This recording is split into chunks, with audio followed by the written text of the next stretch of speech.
out there all alone. Dun, dun, dun, dun, dun, dun, dun. Can you help me? Hey, you.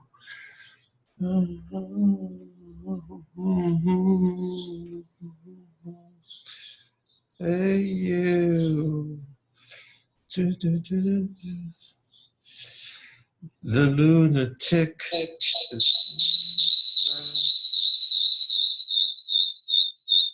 The lunatic is on the grass. Dun, dun, dun, dun, dun. There's someone else, but it's not me.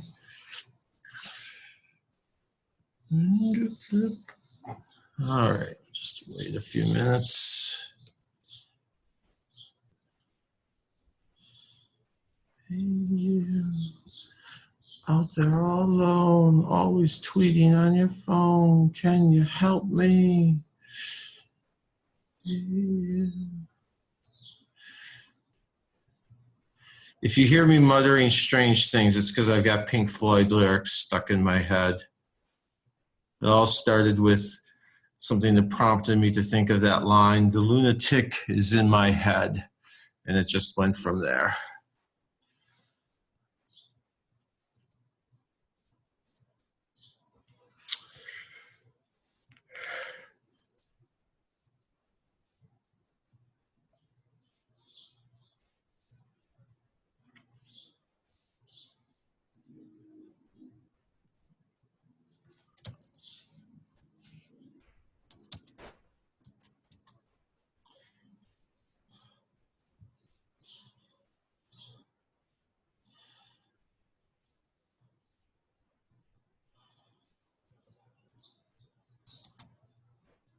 Okay, so I want to start by suggesting one other reading for this summer. Now, I was talking about the book we're going to use in the fall for math methods, but most or all of you will also be taking 2540, and they go through thermal physics.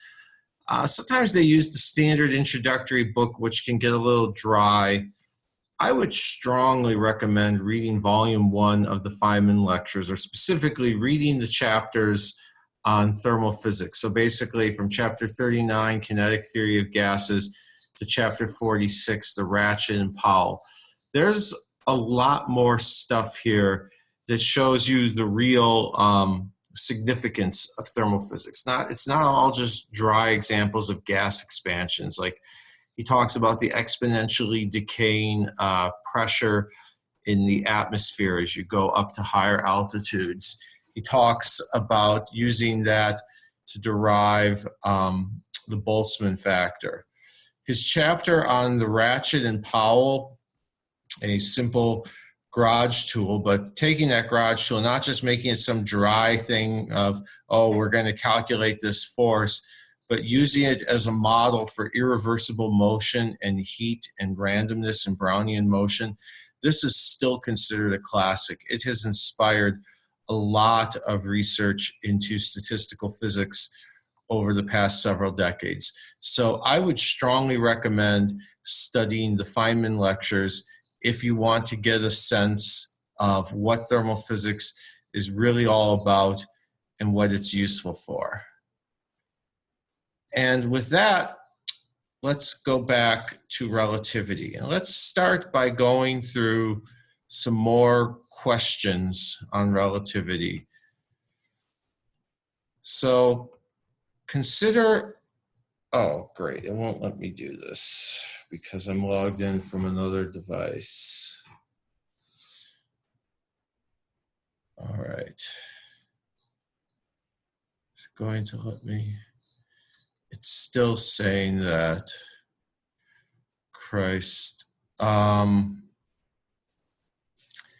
It's not going to let me poll you, so here's what I'm going to do. I'm going to stop the share and then restart the share and see if that does it.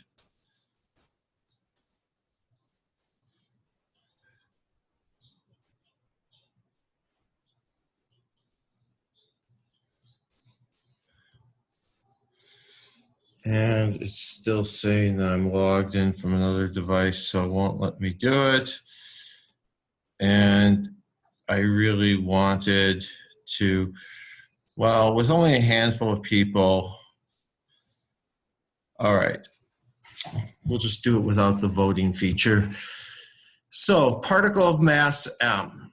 As its speed approaches the speed of light, its relativistic momentum magnitude p approaches what? And I'll give you a moment to think about that, and then we'll discuss. If I can't use the polling feature, then I might as well.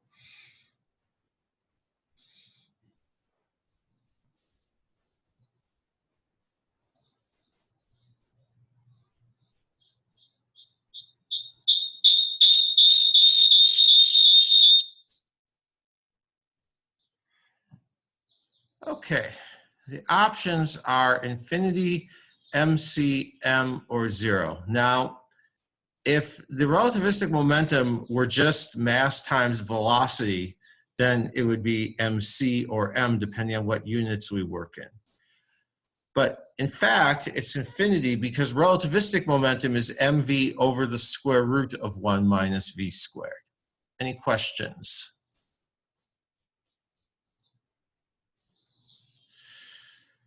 Okay, true or false? Mass is the same in all inertial reference frames, even though its speed is not the same in all inertial reference frames.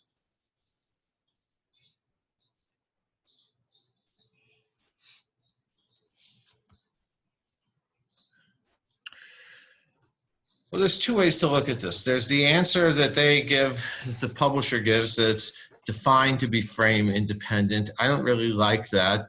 I will point out that mass is e squared minus p squared, which is the squared length of the energy momentum 4 vector.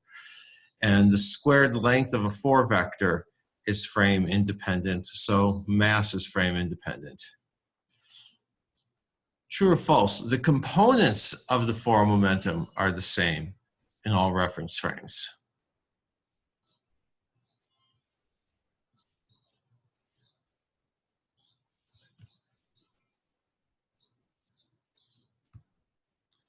Definitely false. The components of the 4 momentum depend on velocity components, and velocity components are different in different reference frames. That's practically the definition of changing reference frames. But while the velocity components may be different, the combination of all those velocities, and when you put them all together to find the square length of the 4 vector, they cancel out. All right, here's a 4 vector. Assume that the first component of it is the time component, and the x, y, and z components. You tell me what the particle's mass is.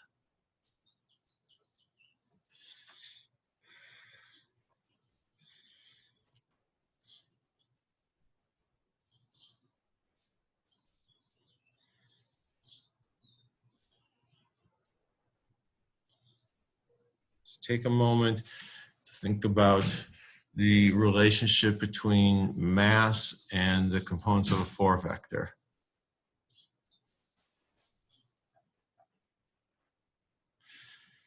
Remember that m squared is pt squared minus px squared minus py squared minus pz squared. And so we've got 5 kilograms squared minus 3 kilograms squared, 25 minus 9. And so we've got 16, and the square root of that is 4.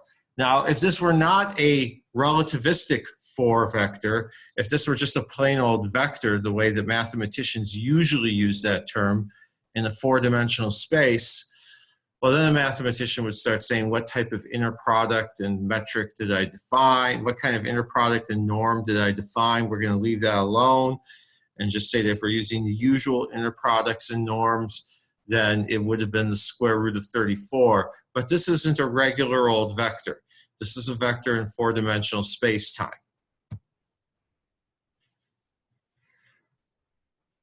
Okay, a dust particle has a mass of 1 microgram. And so the question is, what is the rest energy, or mc squared, in joules?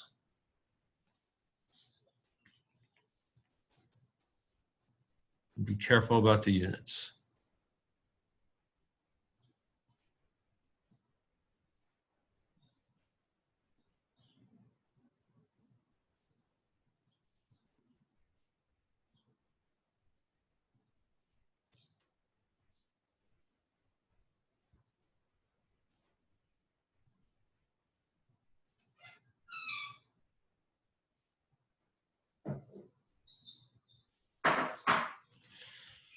All right, let's look at this. So we're going to have 10 to the minus 9 kilograms because a microgram is 10 to the minus 6 grams, which is 10 to the minus 9 kilograms. Then we square C 3 times 10 to the 8th, so we get 9 times 10 to the 16. I'm squaring this, which is close enough to 10 to the 17, multiplied by 10 to the minus 9, and so we're left with 10 to the 8th. That's a lot of energy.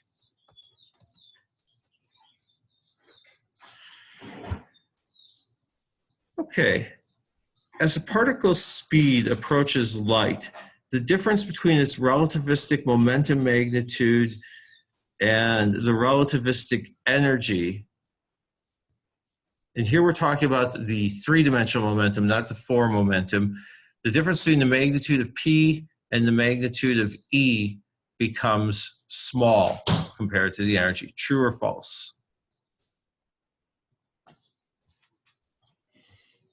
Take a moment to come up with your best guess, and then we'll look at the answer.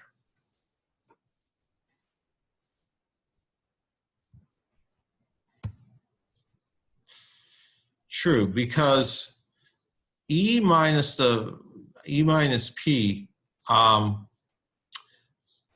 divided by E. Well, E is m over square root of 1 minus v squared. P is mv over square root of 1 minus v squared, right? So we've got m minus mv, and while v is going to 1, so we've almost got m minus m. And yeah, it's getting multiplied by that 1 over square root of 1 minus v squared, but in percentage terms, if we were to then divide by E, that 1 over square root of 1 minus v squared would cancel out. Any questions on that?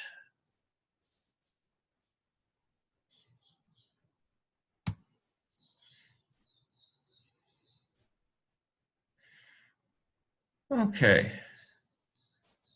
Now let's compare two particles. All right, we want to find the magnitudes of their momentum. One of them has mass m and speed v. The other has 1/3 the mass and 3 times the speed. Is one of the momenta larger? Is the other momentum larger? Or are the momenta equal?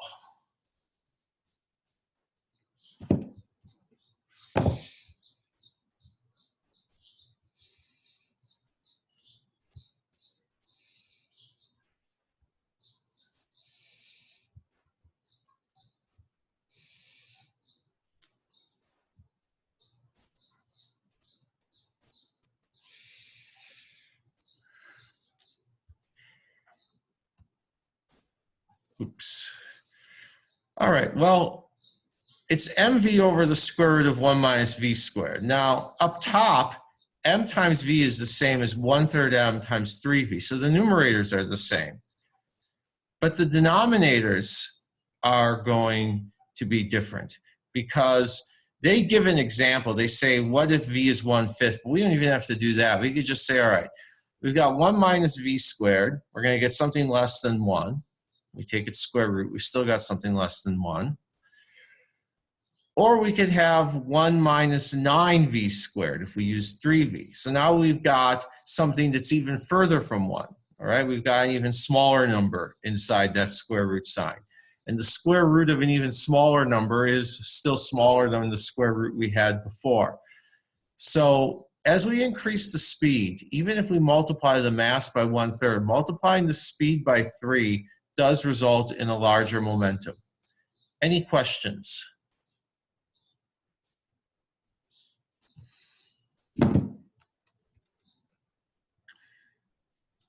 All right, if you have no questions, then what we're going to do for the rest of today and Monday is just go through lots of examples of applying these laws. So, particle of mass m naught, v naught is 3/5. It decays into two particles with unknown masses m1 and m2, but their velocities are 4/5 and 0. Now, these particular numbers are quite contrived, but the basic idea of trying to reconstruct particle masses from data taken after a decay or a collision, that's done all the time at particle accelerators. Particle physicists routinely have a couple of particles crash into each other, and then they look to see what was emitted, and they know that some of what was emitted decayed very rapidly, so they're looking at the products of those decays, and they're trying to maybe infer the mass of the particle that decayed, maybe infer the speed or energy of the particle that decayed, maybe infer some other parameter. And so they're doing that by looking at data that measurements of particles after a decay. So we're going to find m1 and m2. Now we know that the time component and x component of momenta are conserved, of the four momenta, excuse me. So the time component is m over square root of 1 minus 3/5 squared, or 1 minus 0.6 squared. That's m naught over 0.8, 1.25 m naught. And for px, we get the same thing, except that we multiply by vx, or 0.6. We get 0.75 m naught. Afterwards, well, we've now got two particles, and so we're adding up their individual energies, or time momenta. So you got m1 over the square root of 1 minus v1 squared, using that. And m2 over the square root of 1 minus v2 squared, using that. That's m1 over 0.6 plus m2, or 5/3 m1 plus m2. Px is even simpler, because whereas pt, there's no velocity in the numerator, so that 0 doesn't matter. For px, we do have a velocity in the numerator, and so we just wind up with 4/3, 0.8 over 0.6, 4/3 m1. All right, now we've got two equations and two unknowns. We've got PT is constant, so we set the initial value of PT equal to the final value. PX is constant, we set the initial value equal to the final value. Two linear equations, two unknowns. First we solve for M1. We plug that in, we get that M1 is 9/16 m naught. Then we solve for M2 by plugging that in here, and we get that M2 is 5/16 m naught. Any questions on how I did that? Any questions at all?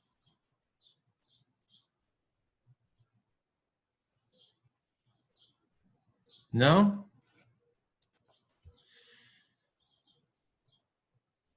Then let's go to my notes on chapter 9. All right, now we're going to do more complicated problems like that with some mixture of known and unknown initial and final velocities or masses. And we're also going to use this formula a lot, e squared minus p squared equals m squared. That's going to turn out to be useful when we solve more complicated problems. And when we go from something highly contrived, unidentified particles, masses m1 and m2, to sometimes real particles, a lot of the time light gets emitted. High energy photons get emitted. And a basic fact of a photon is that as far as we know, m is 0. And if m is 0, then e squared minus p squared is 0. So e is the magnitude of p. And in turn, p could be plus, or if we're just doing motion in one dimension, which we don't always do, but if we do motion in one dimension, then px would just be plus or minus e. And you may be thinking, wait, is e negative? No, it's just that the particle could be going to the right, in which case px is e, positive, or it could be going to the left. E is still positive, px is negative. Some other facts of photons. E and P are closely related to omega and K. E is h bar omega, P is h bar K. H bar is Planck's constant divided by 2 pi. And if you think about it, we think back to the form that we used for waves before. We had k dot r minus omega t. So we had kx times x plus ky times y plus kz times z minus omega times t. We have an exponent that is linear in all 3 coordinates and also linear in time. It's treating position and time on an almost even footing. That's what we do all the time in relativity. Position and time transform according to Lorentz transformations that treat them on almost even footing. Not quite, but very, very close. So it should sort of make sense from the way the electromagnetic waves behave that omega and K would be related to each other in the same way that E and P are.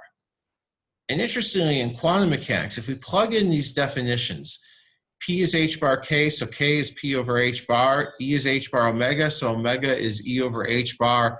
Oftentimes in quantum mechanics, people just write a wave in this form, e to the I P dot r minus et over h bar. You're going to see this all the time when you take 2540 in fall. Any questions?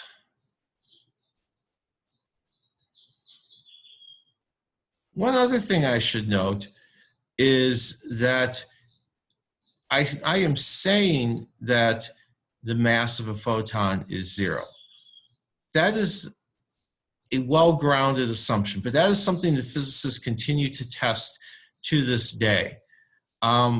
It turns out that if you go through all the math, then if the photon had non-zero mass, in all likelihood, assuming that photons with mass behave the way that all other particles with mass behave, that would mean that particles of light have mass, and light would be something carried by a massive particle. It turns out that the electrostatic potential would obey this equation. Instead of having that the Laplacian of V is 0, we would have that the Laplacian of V is m squared V.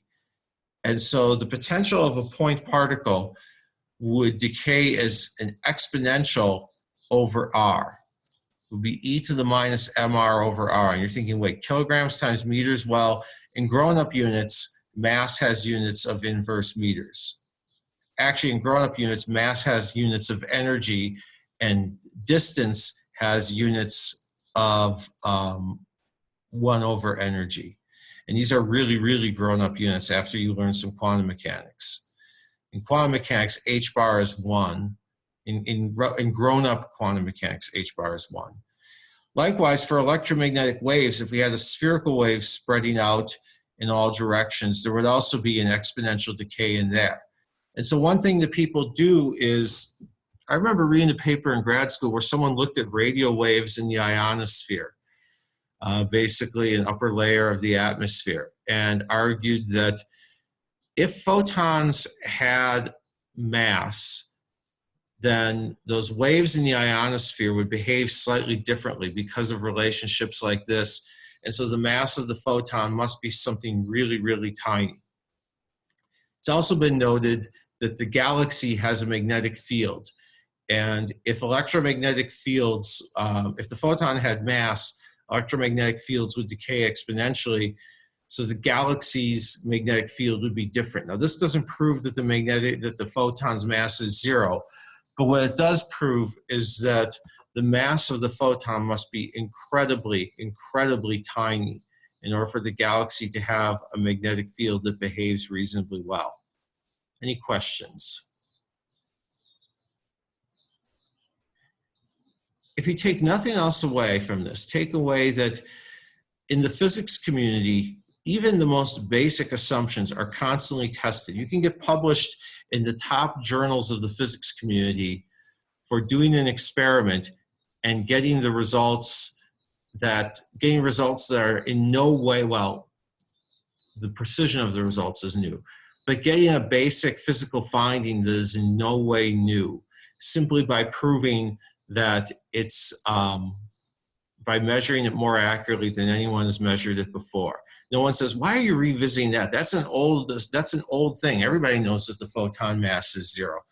The correct answer is no, we don't know that it's 0. We know that it's less than 10 to the minus whatever, and I just pushed that whatever to an even more precise value. All right, so let's look at a common reaction, the collision of an electron and a positron.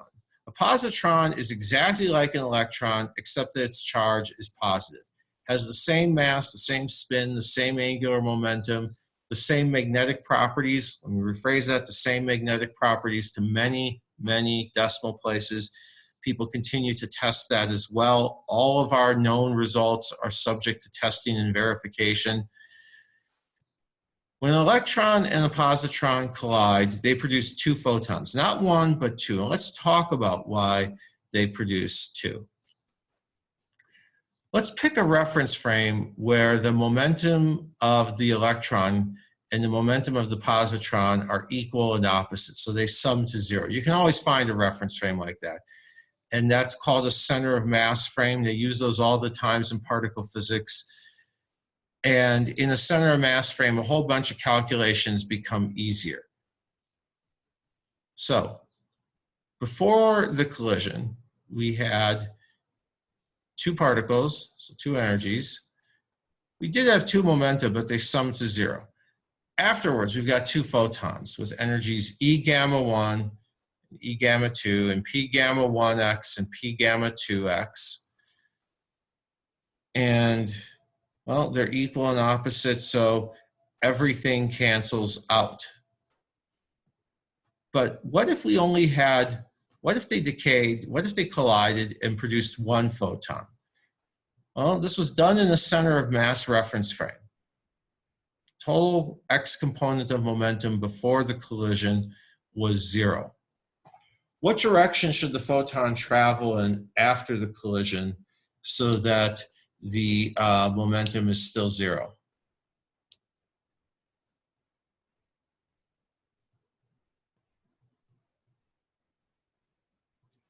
Anyone?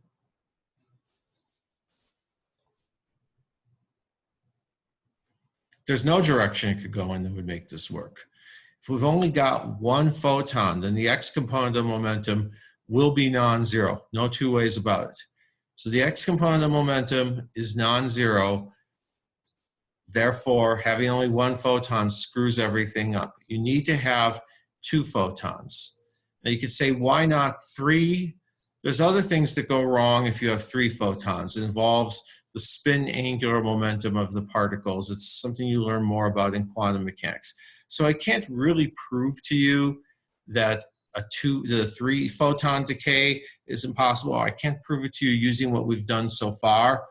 All I can prove to you is that a single photon product from this collision is impossible. By the way, this gets used in positron emission tomography. In positron emission tomography, what they do is they give you a drug with a radioactive isotope in it. And this drug has, this drug is designed so that it will preferentially be taken up by a tumor or whatever other kind of diseased tissue the radiologist wants to look for. And so it preferentially goes to whatever kind of tissue the radiologist is looking for. And now you've got a bunch of radioactivity coming out of that tissue. Okay, well, in that radioactive decay, positrons get produced if you use the right kind of radioactive isotope. So we got a bunch of positrons, anti-electrons. Well, real matter has electrons all over the place. So regular matter has electrons all over the place. That positron is going to find an electron real fast. And when it finds that electron, it's going to collide with it. They're going to emit two gamma rays going in opposite directions. And they put you inside some chamber. They got a detector here and a detector there. And if they receive 2 particles within a very short time of each other, then they know that this is real. If they just got one particle here and nothing anywhere else, we don't actually know. Maybe there wasn't a radioactive decay in your body. Maybe instead there was something wrong with the detector. There was some noise. But if they get something here and here, then based on the timing, if they received those signals at exactly the same time, the particle came from halfway in between. If they received those signals, if they got this one first and this one a little bit later, then this particle traveled a shorter distance. So instead of going halfway in between, it was more like there. And conversely, if it got this particle first and this one a little bit later, this particle traveled a shorter distance, so the decay was from there. So they can reconstruct a map of where all these radioactive decays were. And if all of those radioactive decays are coming from some sort of drug that was preferentially taken up by diseased tissue, then the radiologist knows where the diseased tissue is.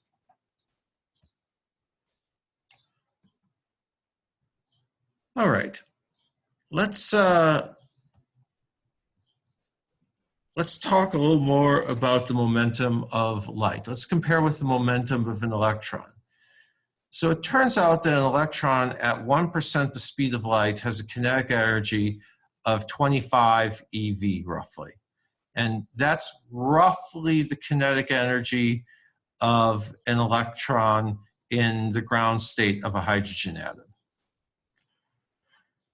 All right, so we could compute the kinetic energy, and we could compute the energy of that photon. All right, we could compute its energy. We could take a photon with that same energy. We could compute its momentum now. So we have an electron at 25% the speed of light. We figure out its energy. Then we look at a photon that has the same energy. Ask what that photon's momentum is, and we get 1.33 times 10 to the minus 26. It's small, but we're talking about the microscopic world. So we don't necessarily know whether that's small in relative terms. So let's look at the electron. The electron, with that kinetic energy, what's its momentum? Well, the trick that people often use is they take V and they write V as P over M. Or we could just write mv squared as m squared v squared over m. So p squared over 2m. When you get to quantum mechanics in the fall in 2540, you're going to see p squared over 2m more often than you see mv squared. So the momentum is square root of 2 times the mass times the kinetic energy.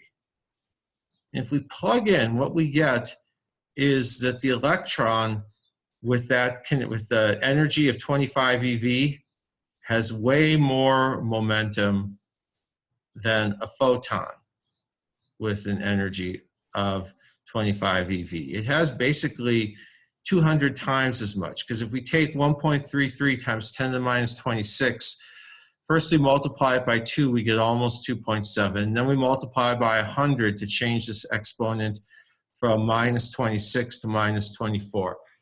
So what I want you to take away is that photons don't have a lot of momentum compared with other particles that have the same energy. All right, if we take a photon with a given amount of energy and an electron or a positron or a proton or a neutron or a muon with the same energy, the massive particle has way more momentum. Any questions?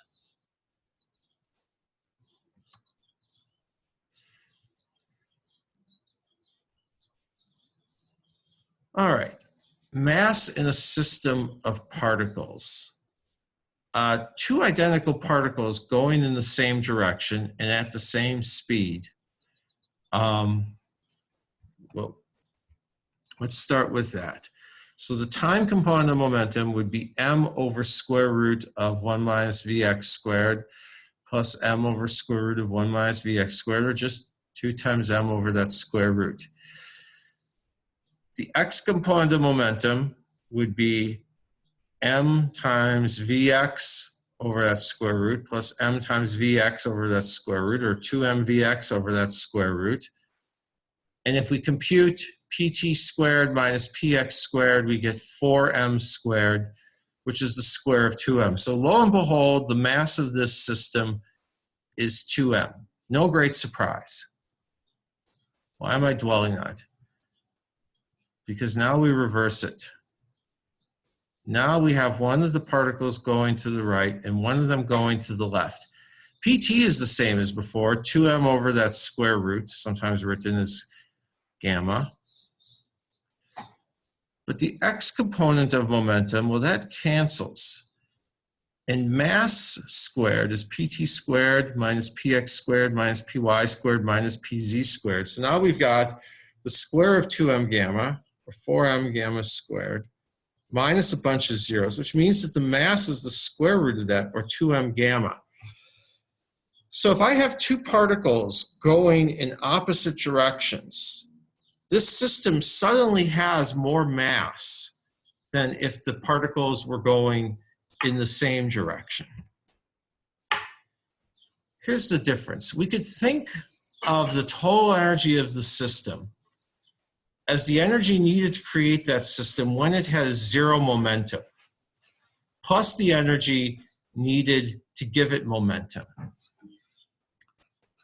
This is the mass, and this is the energy due to the system having momentum. So it's a very subtle distinction. It's a little bit different from the distinction I was making before between mass and kinetic energy. As soon as we go from having one particle to having a system, if I've got two particles going in some orbit like this, we can ask two different questions. Does this system have kinetic energy? Absolutely, things are moving. This system definitely has kinetic energy, all right? An atom with an electron orbiting the nucleus, that neutral atom has kinetic energy. No two ways about it. They're doing this. That's different from asking, does that system have momentum? Well, no, because if you look at these things,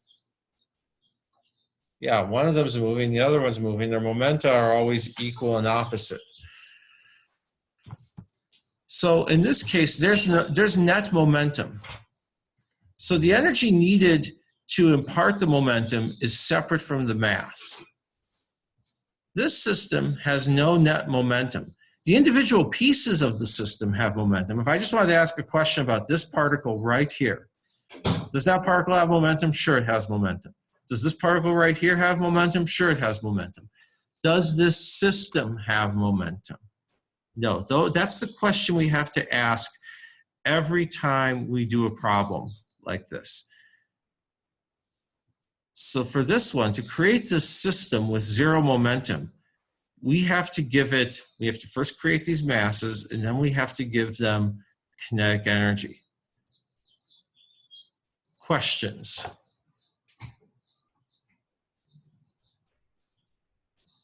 Anybody have a question? Somebody must have a question.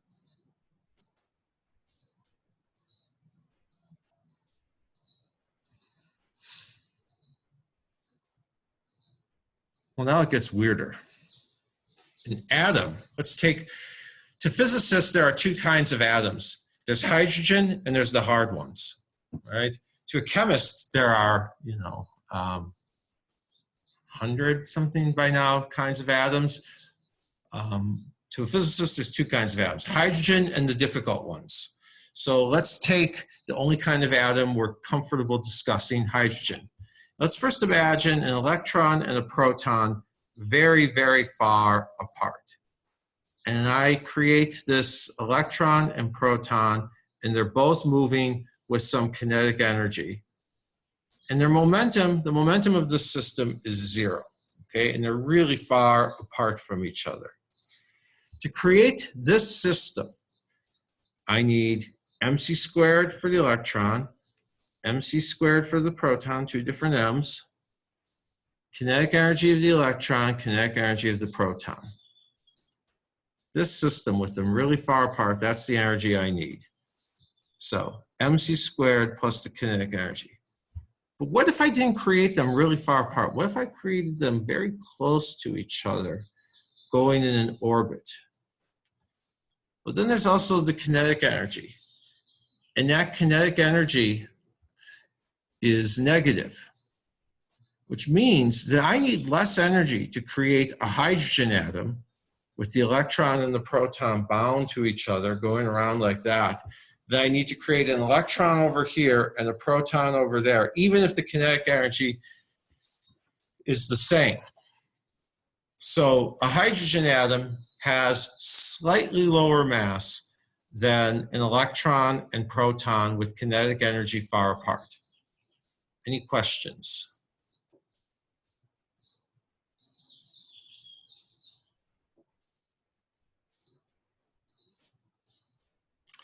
This is also related to something that you're going to learn about at the end of 2540 called the mass defect in nuclei.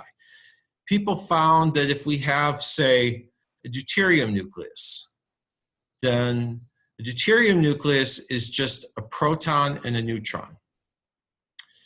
A deuterium nucleus is slightly less massive than an isolated proton and an isolated neutron.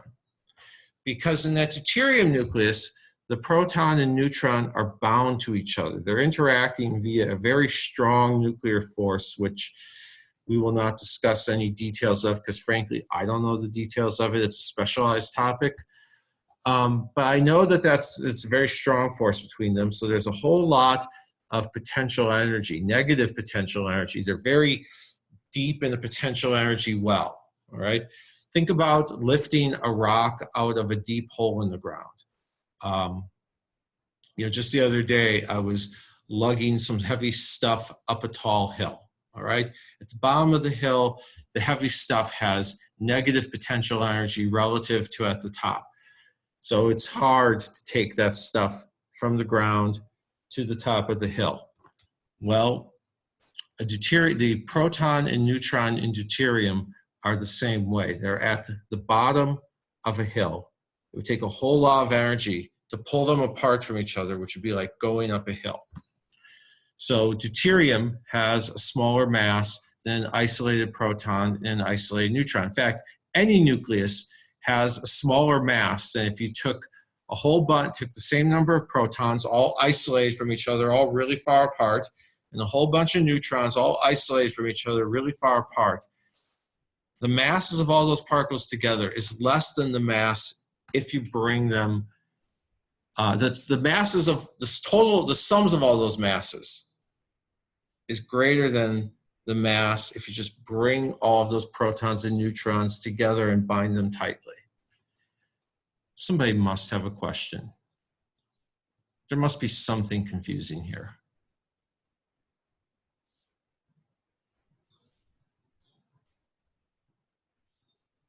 If you find nuclear physics easy, then do the world a favor and don't ever travel to a third world dictatorship, because if you find nuclear physics easy, I'd hate to find out what you could do on the payroll of the bad guys. All right? So apparently none of you should ever be issued travel visas because you find all of this just completely transparent and easy to understand. So, all right. Here's a problem. A high energy photon hits an electron at rest. The electron starts moving. The high energy photon vanishes and gets replaced by an electron-positron pair. This is, needless to say, a highly contrived example, but it shows us, it illustrates techniques. And, photon-electron collisions do happen in real life. People do study them every day at high energy accelerators. So we're going to figure out what the energy of that photon would need to be in order to make this happen. Well, before, we've got the photon. It's got an energy E, and since it's going to the right, its momentum is equal to the energy. Then we've got the electron, and since it's at rest, its mass is, its energy is just equal to its mass.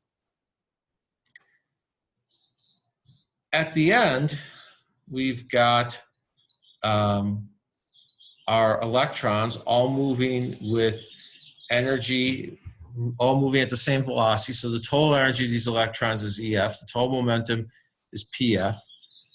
We've got three unknowns, E gamma, EF, PF. We've only got two equations. E gamma plus M equals E final, E gamma plus 0 equals P final. So we need a third equation, and we can get that from the length of the 4 vector. E final squared minus P final squared equals 3m whole thing squared, or 9m squared. So we can eliminate some unknowns, because if you take this, we know that E final is E gamma plus M. We know that P final is E gamma. And we get that if we plug this in, we square it, subtract off E gamma squared. We get that 2E gamma M equals 9m, equals 8m squared, because we subtracted m squared here. And so E gamma is 4m. Questions on how I did that?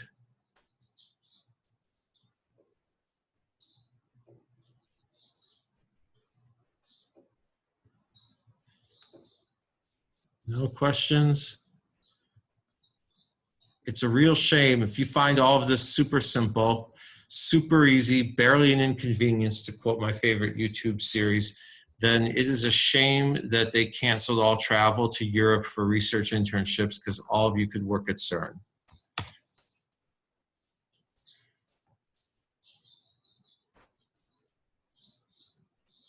All right, here's a question. We've got a particle of mass 2m. It decays into a particle of mass m and a photon. And we want to know, is this possible? And if it is possible, then what is the energy of that gamma ray? So before, our energy is 2m. No kinetic energy, because everything's at rest. Afterwards, well, we've got the energy of the gamma ray. We've got the final energy of the particle. The momentum of the gamma ray, the way I've drawn this diagram, the gamma ray is going to the left. So the momentum is minus E gamma. The momentum is P final. So 2m equals E gamma plus E final. And 0 equals minus E gamma plus P final. But we need a third equation. And when staring at your conservation laws doesn't give you an equation, just remember that the energy and momentum of a particle are related to the mass via the length, or the squared length, of the 4 vector. So E final squared minus P final squared equals m squared. E final is 2m minus E gamma. So we take 2m minus E gamma, we square that, we subtract off E gamma squared, and we are left with this. 4m squared minus 4m E gamma equals m squared. We subtract 4m squared from both sides. We do some algebra, and we get that E gamma is 3/4 of the mass. Now, one question we could ask is, why couldn't the gamma ray have energy m? Because initially the energy was 2m. Now we could have, well, energy m here and energy m there. And I say that some of the initial mass energy goes into the particle's kinetic energy. But you tell me this, why does the particle need to have kinetic energy?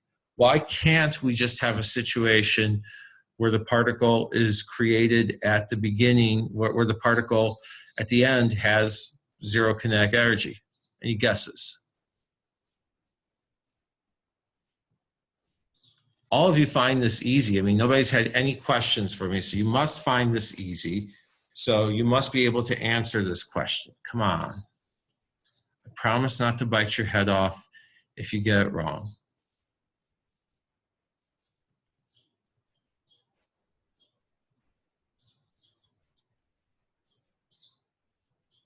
I'm just going to sit here and make it awkward. I got text to answer. If you don't want to say it out loud, you can put it into the chat box. But I'm just going to sit here and answer text until someone answers this question, because, come on. Why can't the gamma ray have energy M? Think about what the energy of the particle would be if the gamma ray has energy M, and then think about what the kinetic energy of the particle would be.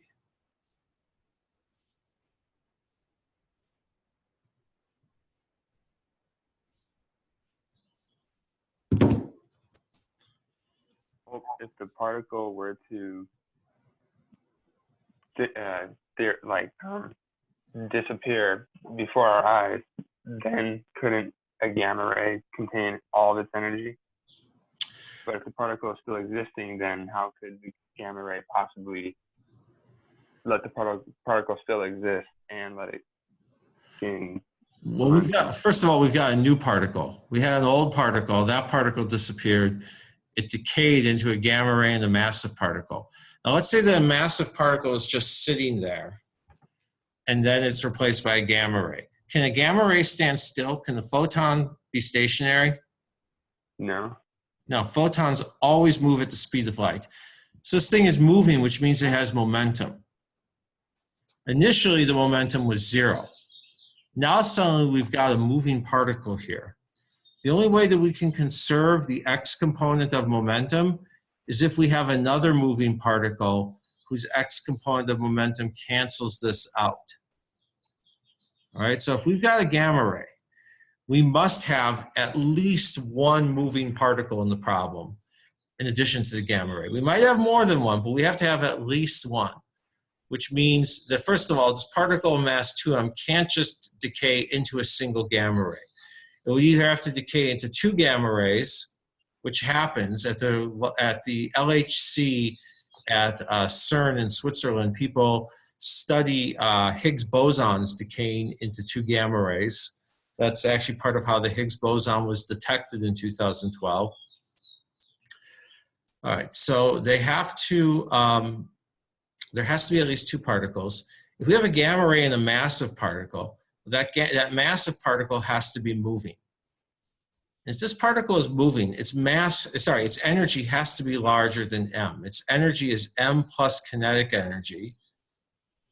So it has to be moving to cancel out this momentum, which means its energy must be larger than m. So the gamma ray's energy must be smaller than m. Any questions on that?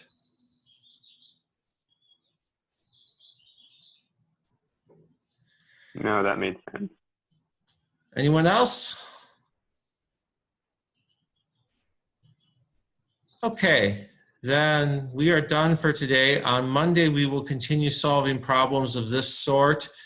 Try working through a radioactive decay problem. Maybe look ahead at some of the notes if you need to. Look ahead at the reading. And then we'll just go through a whole bunch more particle decay problems on Monday. Also be sure to vote on the time for the final exam review. And then Wednesday we will talk about relativistic electromagnetism. Have a good day.